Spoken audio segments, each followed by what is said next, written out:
But I've always been, I guess, right at the grassroots of innovation in terms of social change. I've founded 3 nonprofits and 2 social enterprises since I was at university. And so I'm going to share a few things that I've observed in kind of working with communities of people right at the grassroots level to try and bring about change. And these days, my perspective as the co-founder and CEO of StartSomeGood, which is a fundraising platform for social change projects. And so my real, we're talking about purpose, and so I want to start with my purpose and why I do what I do. I was the fortunate recipient of some really amazing kind of youth leadership experiences while I was at high school. But coming away from those experiences, including I spent a year on exchange in the US, and while there attended a conference in San Francisco called the State of the World Forum, where I met people that you may have heard of like Mikhail Gorbachev and multiple Nobel Peace Prize winners, and just had my mind completely blown. But coming away from that, also really thought about what that experience meant and what it represented, and realized that that is what youth empowerment looks like traditionally. That it's haphazard, tokenistic, and massively biased towards wealth.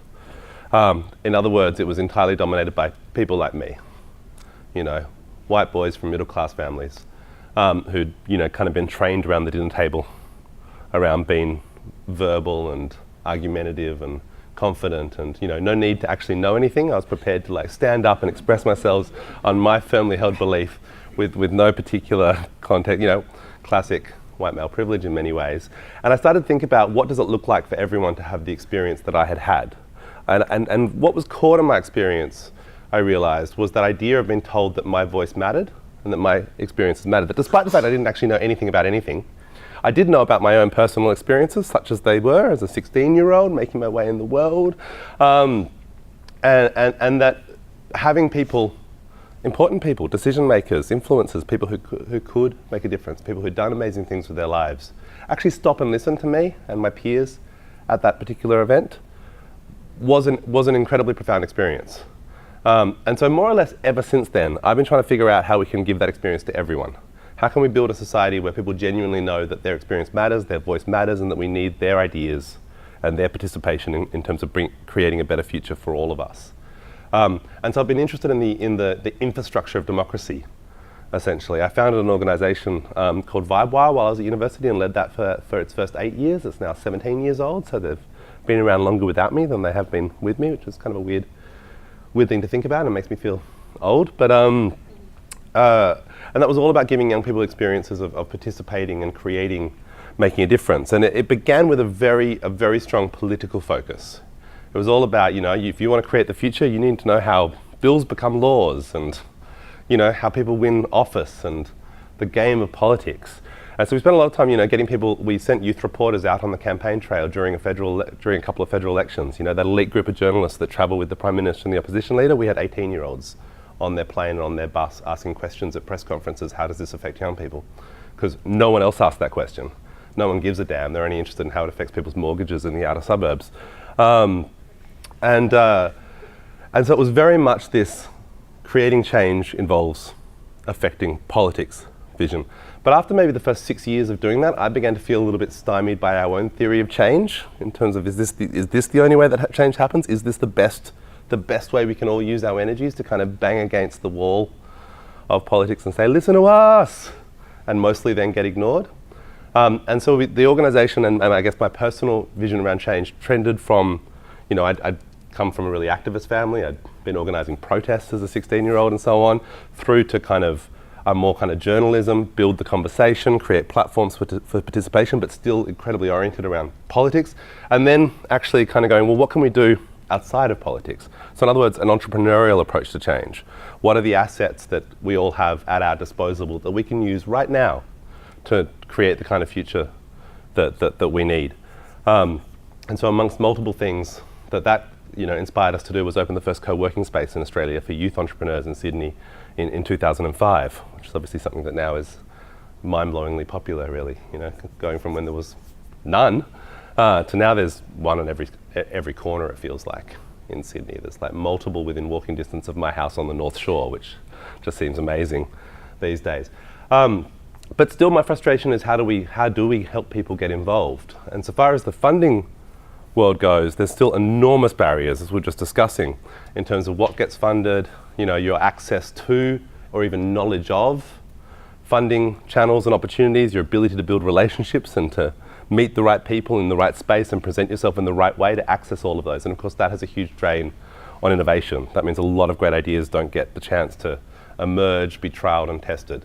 And so partly in response to that, I founded StartSomeGood, which is a crowdfunding platform for social change projects, and which we believe is kind of lowering the barriers to people to raise particularly early stage funds. It doesn't scale, it won't allow you to run national programs that involve thousands of people on crowdfunding, but it is a great way to fund pilots and tests and exactly the things that the social sector in general is not very good at funding right now.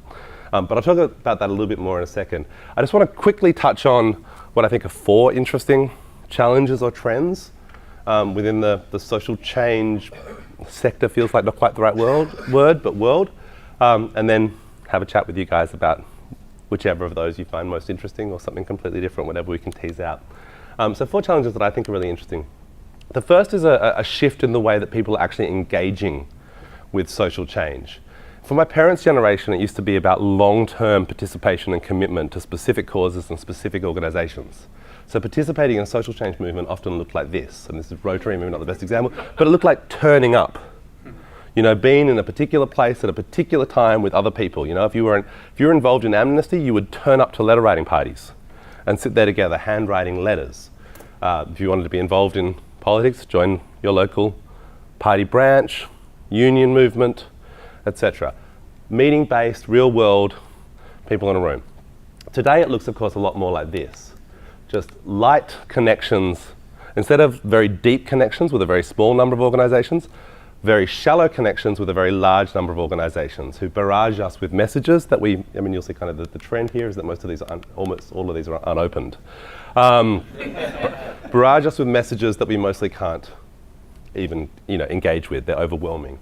Google has recently, I don't know if it was Gmail, but sorted these out into these different tabs, which has been just a nightmare for anyone who runs an email list. I don't know about you guys, anyone else, but this is where all these things are where email goes to die now, and that's where all your updates are going.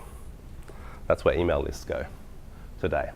And so it's a really different kind of world in terms of the way people are participating, but this doesn't mean that they're less engaged. They're in fact more engaged than ever before.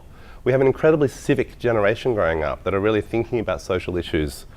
It is a much more mainstream consideration than it was before, but they're spreading their interests out. They're looking not so much for those, what's one organization I'm going to be part of for a decade. And you see this, of course, in this plays out in philanthropy as well. The rate of people signing up for reoccurring giving is crashing. That doesn't mean young people aren't donating. They're donating more than ever before. They're just choosing individual projects on platforms like ours, that this is what I'm inspired by today. So I'll give some money to that today. I'm not going to sign up to, I'm not going to give them $15 a month for the next 10 years. I'll see what I'm passionate about next month, or what feels like it is the most urgent need for my money then. So they think in terms of projects. And we began to see this when I was running VibeWire, 15 years ago, and going to kind of youth participation conferences and so on. Some really interesting research began to emerge even right then in terms of the way that young people then were conceptualizing participation, and they're thinking about it as projects. That to get young people involved, not causes, not kind of this lifetime of I'm going to be an activist on this for evermore, but rather what's a time-limited, discrete piece of contribution that I can make, that I can come in and do right now. Hopefully we'll win some sort of outcome, and then on to the next thing that grabs their mind. So that's one. The second is a wholesale shift in how marketing happens. Not wholesale, there's remnants of the old, but a shift in how marketing and messages get spread. So marketing used to be based on interrupting, essentially, that you would try and figure out what your audience that you want to focus on were actually doing, and then interrupt them while they were doing that thing. Watching a TV program, reading a magazine, going to the mall and being accosted by someone in a koala outfit. Whatever it was, it's people doing other things that you then decide this is the other activity that attracts the kind of people that I want to talk to, so I'm now going to interrupt them. And while there is still, of course, there's still billboards and TV ads and radio ads and magazine ads and people dressed as koalas, none of those things work as well as they used to. That's because people are increasingly immune to getting interrupted. We have technologies that allow us to skip the ads. We have other screens. I don't know when you guys are watching TV and if you're even watching it in real time as opposed to like on a recorded on a device. I don't know what's this all about, real time. But if you are, most people will bring up their second screen while those ads are running. They'll be on Twitter or what have you. So increasingly, interruption is more expensive, less efficient. Most of us don't have the opportunity to do that. So what does work today is people sharing your message for you. Not just interrupting them where they are, but actually giving them a sense of participation, such as that they want to spread it for you. And that's social media, which Russ mentioned. And so people always used to talk about that, the best marketing is word of mouth, but they didn't really act like that was the best. They acted like interruption was the real game, as it was. But it really is word of mouth today. In terms of what's affordable and can scale, this stuff.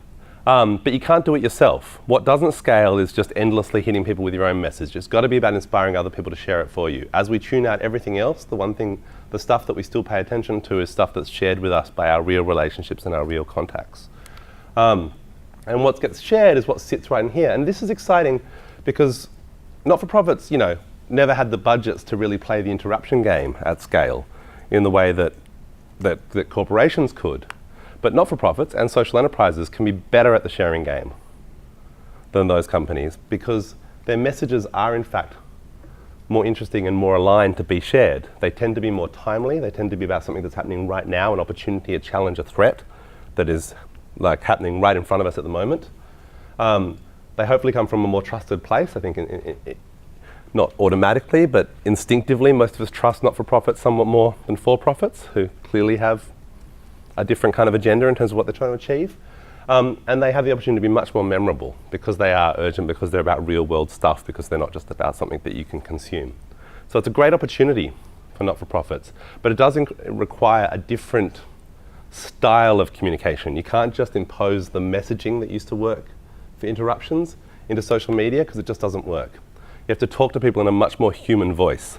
And that's actually really hard for a lot of not-for-profits that have been used to this kind of abstract voice of authority forever and now have to distill that down into kind of a human being running their social accounts and talking in the way that a human being would. And it's a really new skill for a lot of organizations that they're still struggling with to achieve this tone. And we see this a lot in social media.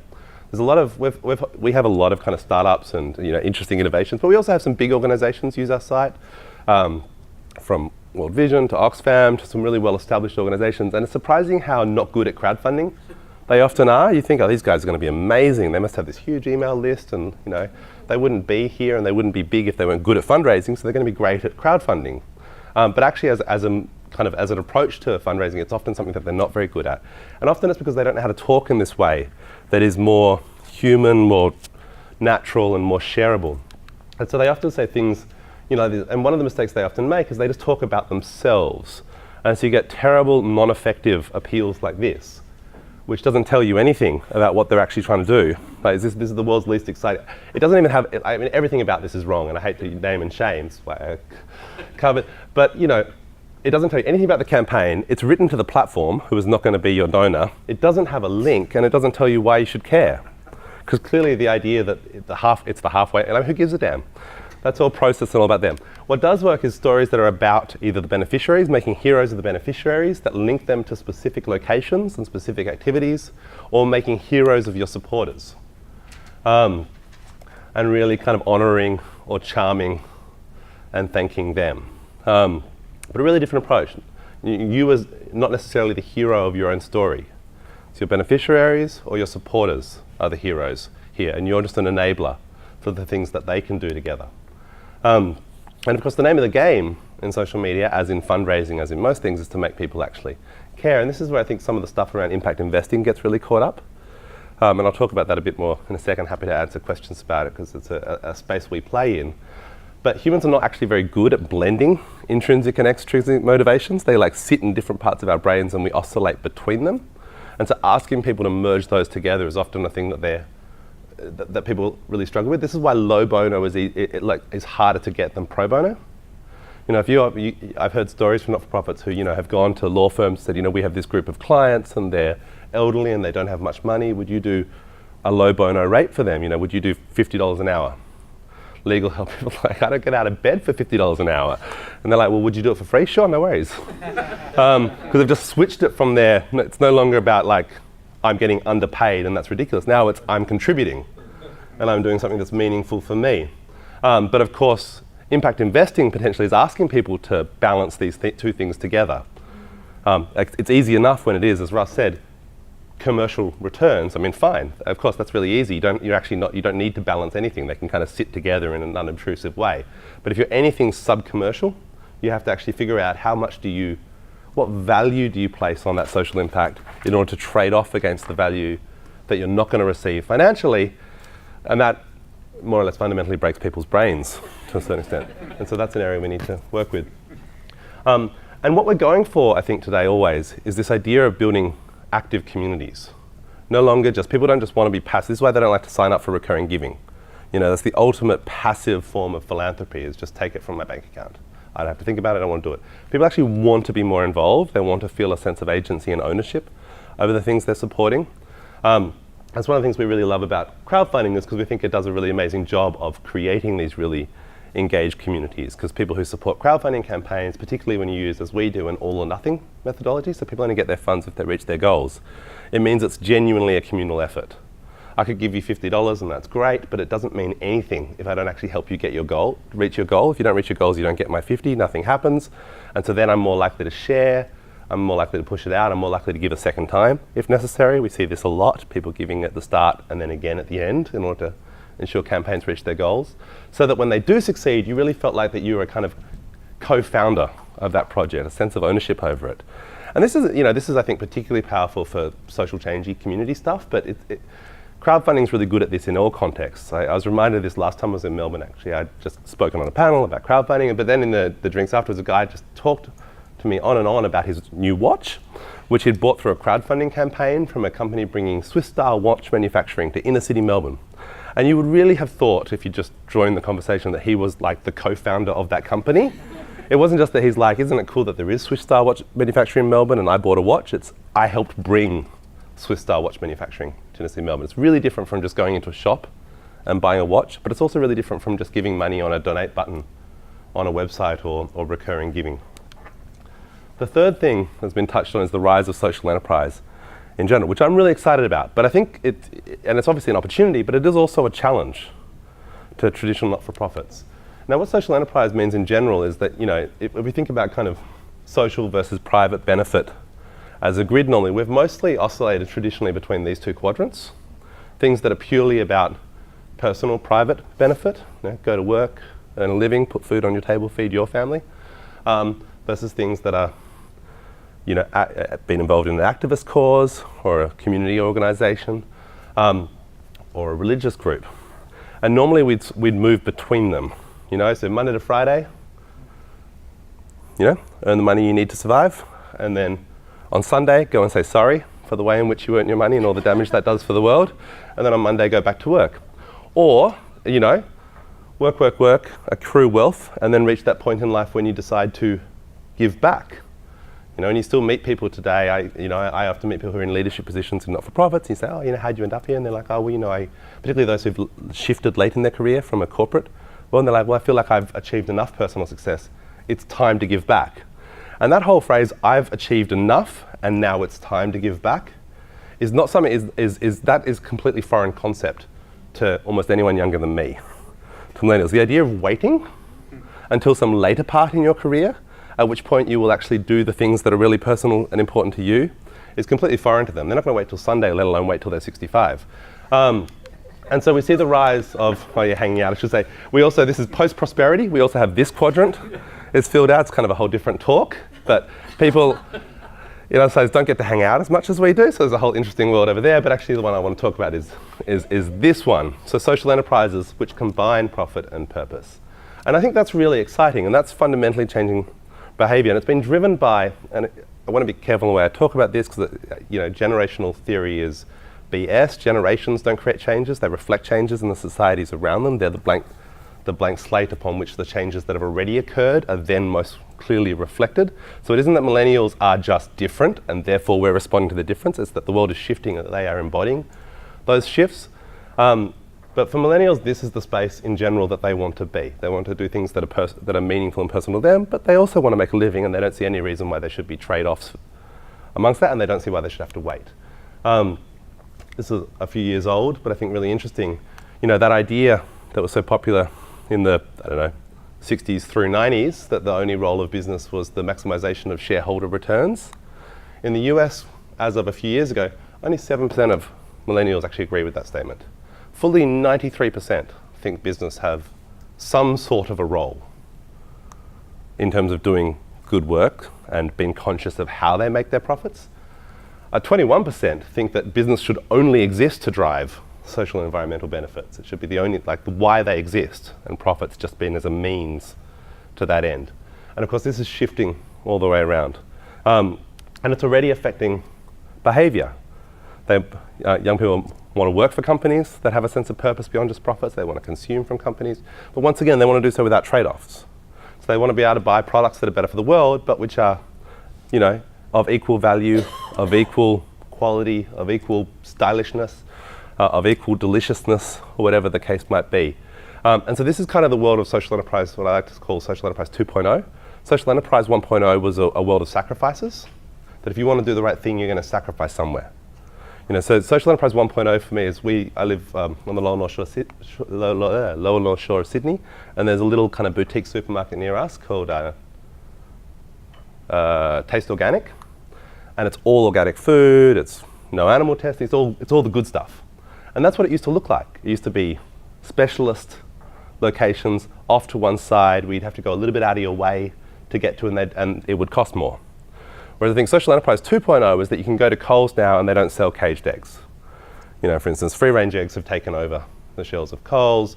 They've got, I think Thank You Water is a terrible example because let's not buy bottled water, but they've got Thank You Water there. They've got Thank You nappies, which are quite nice, and things like this right on the shelves of those mainstream supermarkets. And not only are they competitively priced, sometimes they're even cheaper than business as usual.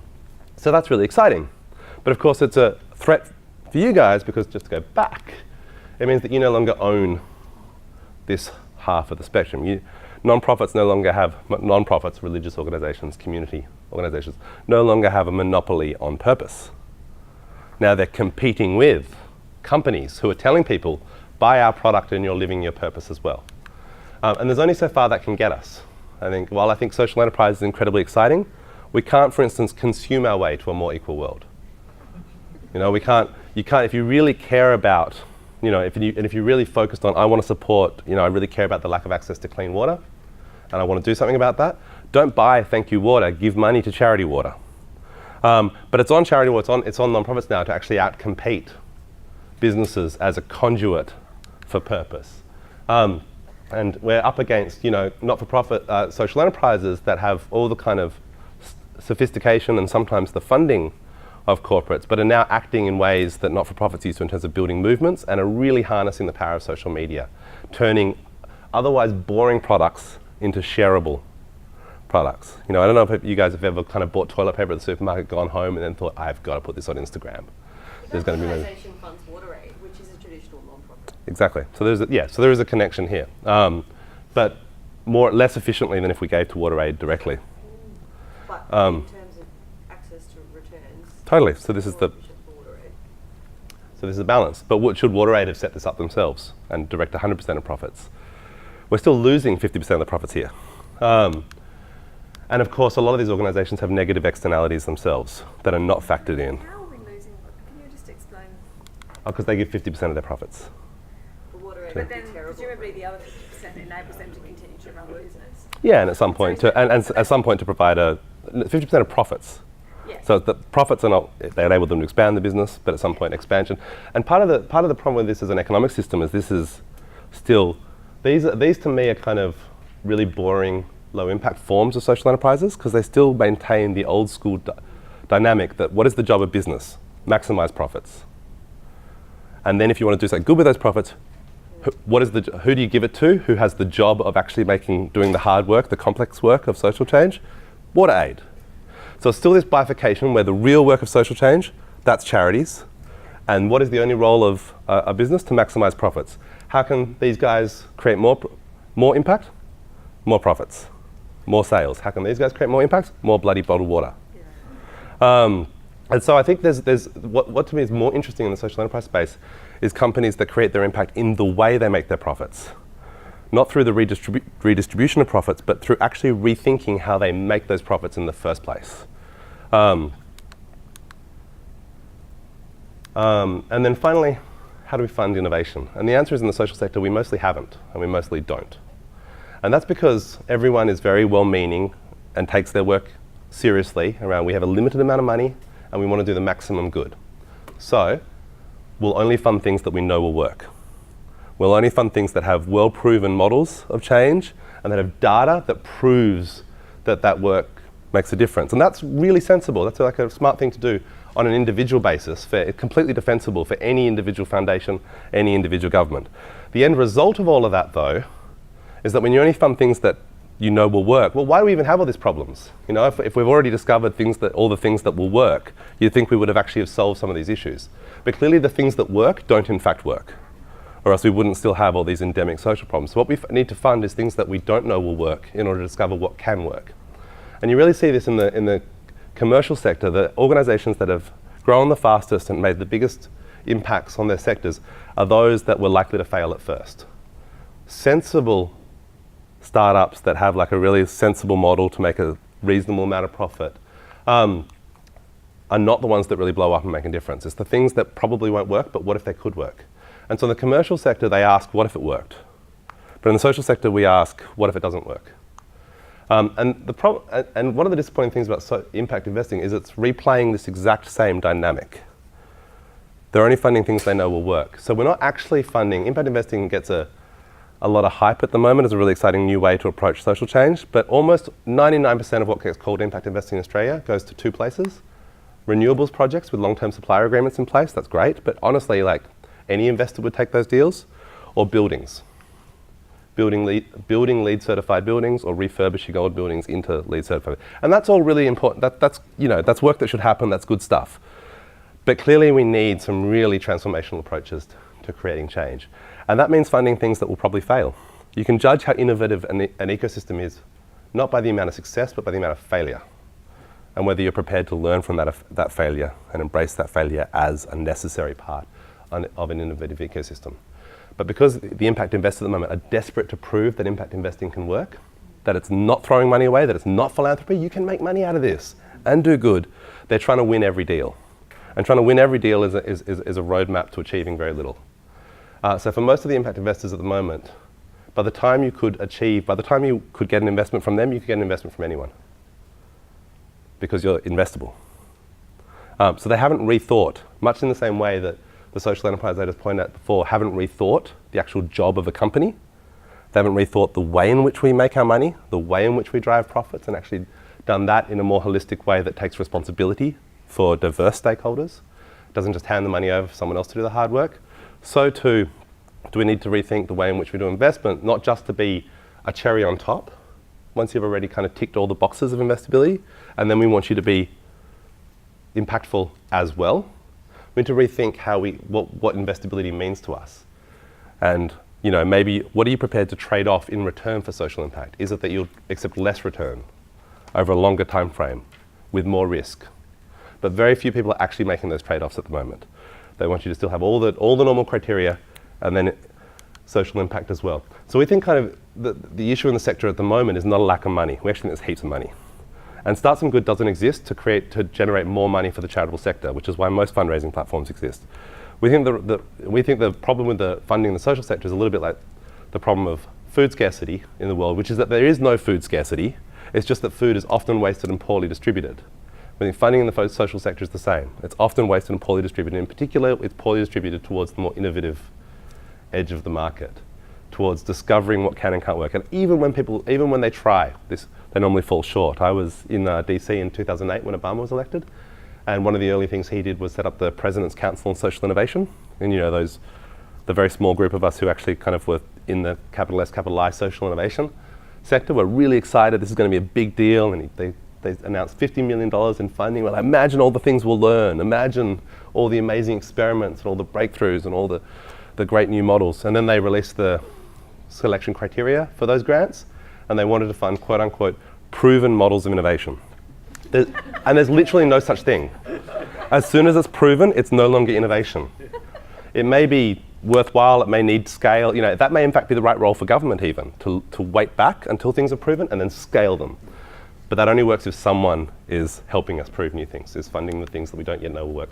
So there's this big gap. There's a lot of funders out there who talk about innovation and who say they want to support innovation, such as Obama's President's Council for Social Innovation, but they can't quite bring themselves to get to the other side of the river where 95% of their investments will fail, but in the hope that the 5% are actually transformational, that the 5%, you know, is the social equivalent of Airbnb and Uber and Dropbox.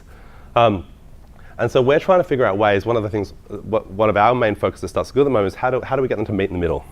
What does that look like? And so just to leave you with some of the experiments we're running, we're doing a lot of match funding models at the moment, which allows foundations to kind of come slightly down towards the more innovative edge by doing funding in the form of a test. That you part fund a project and then require that they raise the rest from the community, that they are able to match your funds with community support. That creates a real-world entrepreneurial test. Now, it's not, of course, a direct analog. The fact that you're good at crowdfunding doesn't mean that your actual thing will work, but it does mean that you have some entrepreneurial chops and that you have the ability to get people to care about what you're doing, and without those things, you've got almost no chance of making an impact. And so it does create a good point, and it also proves that the community is actually interested in what you're doing such that they are prepared to put their own money in, rather than just that it's an outside funder having decided what needs to happen. And so one of the groups that we're experimenting with is SEFA, who are an investor, a debt investor, Social Enterprise Finance Australia. Their slogan is innovative lending. Their challenge is that they don't do any innovative lending.